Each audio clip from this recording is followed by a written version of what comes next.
Welcome to the fourth public hearing of the House Committee on Good Government and Public Accountability. Before we start, we thank our guest resource persons and witnesses for understanding why we had to postpone the previously scheduled hearing on October 28. Ito ay upang matulungan bumangon muli ang ating mga kababayan na lubhang nasalanta ng Bagyong Christine. Narito tayo ngayong araw upang talakayin muli ang issue ng pondo ng bayan. Pondong mas nailagak sana sa mga kababayan nating naapektuhan ng mga nakalipas na bagyo. Earlier this year ay pumasa sa Kamara at inaprubahan ang Republic Act No. 12009 o ang New Government Procurement Act. Binabalangkas ng batas na ito ang mga pundasyon ng government procurement, kabilang dito ang prinsipyo ng transparency, competitiveness, and participatory. Ngunit pagdating sa confidential funds, binabalanse ang prinsipyo ng transparency sa national security. Kung kaya't kapag confidential funds na ang pinag-uusapan, hindi basta-bastang nalalaman kung saan ito ginagamit at kung kanino dapat bumili. This committee, however, recognizes that confidential funds are necessary to ensure safety and national security. Ngunit dahil ang confidential funds ay natural na palihim kung gamitin, madaling maabuso ang paggamit nito, lalo na kung hindi mahigpit ang patakaran sa paggastos nito. Natural lamang na ang mga pagkakalooban ng confidential funds ay mga ahensyang mapagkakatiwala ang gagamitin nito para sa mga programang pangseguridad ng bansa. Ito ang pakay ng inquiry ng komiting ito. Inaalam natin kung, number 1, saan at paano pwedeng pagsamantalahan ang confidential funds. Number 2, ano ang ahensya ng pamahalaan ba ang karapat-dapat pagkalooban nito? At ang ikatlo, ano ang dapat ilagay sa batas upang maiwasang maabuso ang paggamit nito upang protektahan ang kaban ng bayan mula sa mga abuso? Ganun na lamang ang pagkadismaya marahil ng karamihan sa mga natutuklasan natin dito sa House Blue Ribbon Committee. Nakita natin dito kung paano ginamit at ginastos ng Office of the Vice President at ng Department of Education ang pondong kompidensyal na ipinagkaloob sa kanila sa mga taong 2022 and 2023. Marahil, pwede nang masabing improper ang gamit sa confidential funds ng mga ahensyang ito. Upang mas mabigyan pa tayo ng linaw, nararapat na masagot ang katanungang ito. Anong nangyari sa pera ng taong bayan? Masasagot lamang ito ng dalawang tao. Una, ang head of agency, which in the case of both the OVP and the DepEd is the Vice President. At ikalawa, Enforcement Officer, SDO, na sila Ms. Gina Acosta para sa OVP at Mr. Edward Fajarda para sa DepEd. Ngunit ni isa sa mga ito ay hindi nagpapakita sa atin. Pakita po yung slides. Your Honor, the Information Technology Department is having difficulty in flashing it. There you go, Your Honor. Dito po makikita po natin yung dalawang slides na nagpapakita po ng matrix kung paano po ginamit ang 2022 and 2023 OVP and DepEd confidential funds na na-release, in-encash at niliquidate ng Vice President at SDOs. Indicate other signatories to the DVs, checks, LRs, and ARs and their relationship to the VP. Ang tumitestigo lang sa ating investigasyon ay sina former USEC Gloria Mercado at USEC Annalyn Sevilla mula sa DepEd, ang dating SDO ng DepEd na si Edward Farda ay napag-alaman naming lumipat na sa OVP. Hindi maiiwasang magtaka ang iba na bakit OVP at DepEd lang ang nakasalang sa usapin ng confidential funds. We have to start somewhere. At dahil nasimulan na natin ito, nakita natin na ang mga kaduda-dudang justification sa gastos para sa safe houses worth 16 million for 11 days at 15 million para sa youth leadership program kung saan pondo naman pala ng Philippine Army ang ginamit. Our inquiry does not end with 15 or 16 million or 73 million. Sa totoo lang, 612.5 million ang kabuuang halaga ng confidential fund ang ibinigay sa OVP and DepEd sa loob ng 2 taon. Dito po makikita po natin ang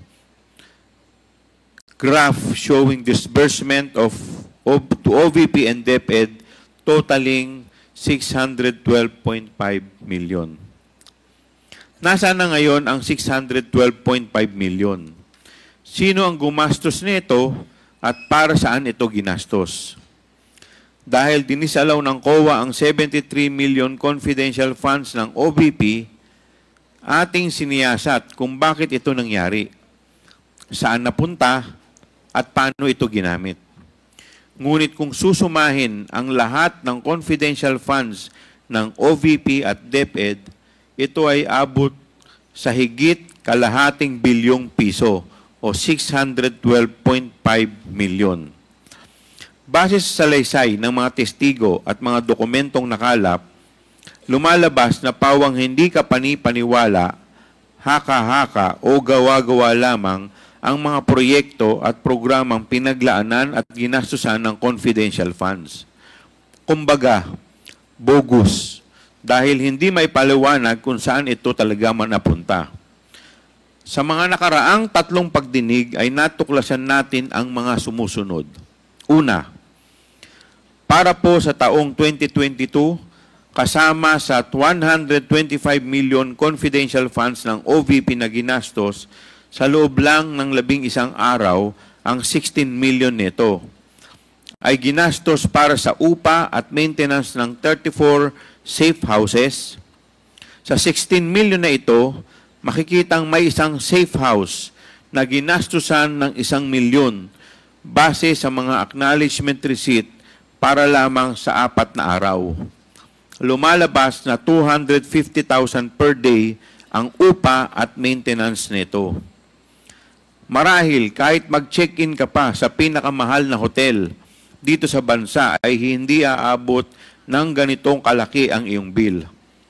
Para sa taong 2023, the OVP spent confidential funds amounting to 125 million for the first 3 quarters, or a total of 375 million. The OVP spent for safe houses alone 16 million in the first quarter, 16 million in the second quarter, and 5 million in the third quarter. Next slide, please.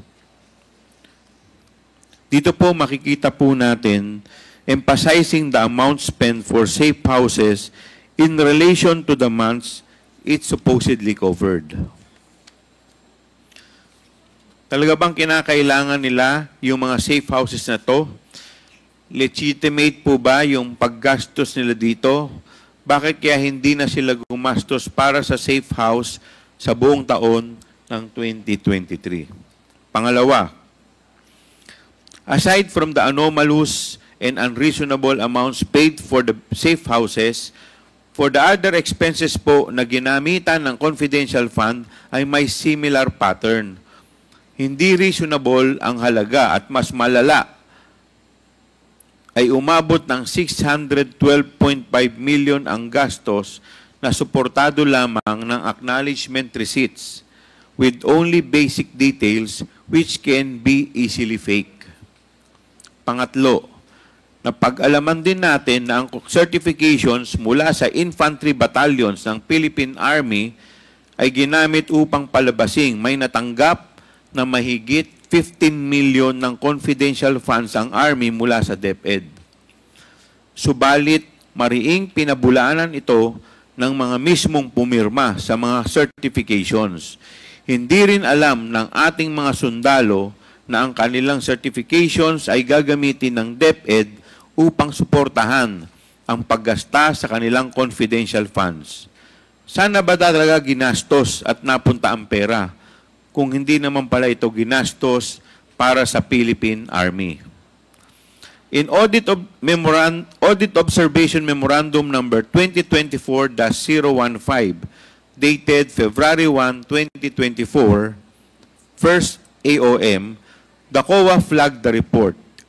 Payment of rewards to the informers in the amount of 7,509,000 in the first quarter of 2023 and 8,031,000 in the second quarter of 2023 because these expenditures were not supported with required documents. In sum, this amounts to 15,540,000 of public funds. Walang ebidensya kung saan ginastos at walang konkretong pagpapatunay na ito ay pinamigay bilang kantimpala sa mga taong nakapagbigay ng mahalaga at makatotohanang impormasyon maprotektahan ang ating mga kabataang estudyante. Sa nakaraang pagdinig at nagmula kay Atty. Powa utos kay Yusek Mempin upang humingi ng katibayang maibibigay sa COA upang patotohanan ang paggasto sa confidential funds. Si Yusek Mempin naman, na dating commander ng Task Force Davao, ang humagilap ng certifications at ginamit na nga ito ni Atty. Powa sa pagsagot sa first AOM ng COA. Sinabi ni VP Duterte sa kanyang letter dated April 17, 2024, first AOM response na hinanda ni COS Powa, the 15,540,000 was used for financial rewards given to informers for leads and or integral information received, which supposedly allowed the DepEd to formulate narrowly targeted programs, information campaigns, and intervention against recruitment, violent extremism, and other criminal activities in specifically identified communities. Pinapalabas sa sulat na kabilang sa mga programang kanilang finormulate ay ang Youth Leadership Summit o YLS, and Information Education Campaign, IECS. Ngunit ito ay tahasang pinabulaanan ng mga AFP officers na pumirma sa mga certifications na hiningi ni Yusek Mempin. Pang-apat, lahat ng mga testigong humarap sa kamera ay nagsabing hindi nila alam nasaan ang pera at saan pumunta ang pera. As stated by Atty. Powa, when it comes to confidential funds, only two persons can answer the question, the VP herself and the Special Disbursing Officer, Mr. Edward D. Fajarda. Subalit, wala na si Mr. Fajarda sa DepEd. Siya ay nasa OVP na at kabilang sa mga tumatangging humarap sa ating pagdinig. Marahil, mas makabubuting kung sa halip na mag-presscon ay dumalo na lamang sa ating mga pagdinig upang harapin ang mga katanungang ito under oath kabilang ang kanyang mga tauhan. May paliwanag o wala, isa lang ang tiyak na sagot. Malamang hindi napunta ang confidential fund sa mga estudyante pati sa kanilang seguridad. The numbers drawn came from the very documents submitted by the Vice President. To close, I emphasize that the discoveries made by the committee is just the tip of the iceberg. Marami pa po tayong kailangan malaman at mahalagang dapat malaman kung saan napunta. Malinaw na madaling abusuhin ang confidential fund kung masyadong maluwag ang mga panuntunan sa paggamit nito. COA has been basically reduced to the ministerial task of checking whether the documents required to be submitted with respect to the confidential expenses are complete, without even checking the veracity of the information contained in these documents, compared to the audit of regular funds where transactions need further substantiation. This must be addressed to prevent not only leakage of government resources, but to close an avenue for graft and corruption. The mission of the committee is to craft a bill considering this relevance, these revelations to regulate and ensure the proper use of confidential funds. Maraming salamat po.